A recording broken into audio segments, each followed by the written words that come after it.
आऊसाहेब, माझा न्याय करा आऊसाहेब. माझं मरण आता ही सुटका आहे, पण मी लढणार आऊसाहेब. मी न्यायासाठी लढणार आऊसाहेब. शिवनेरीच्या या पवित्र भूमीवरती न्याय मागायला आले आऊसाहेब.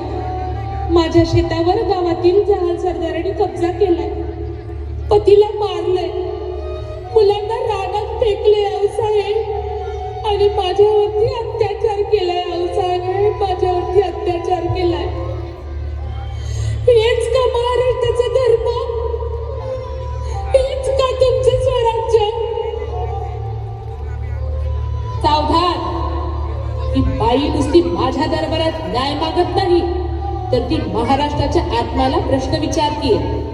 सांगा मावळ्यांनो, ही सत्ययुगाची भूमी म्हणवणाऱ्या महाराष्ट्रात हेच आमचं खरे संस्कार आहेत का? हेच आमचे वैभव? तर नाही. हे महाराष्ट्राचं खऱ्या स्वराज्याचं रूप नाही. छत्रपती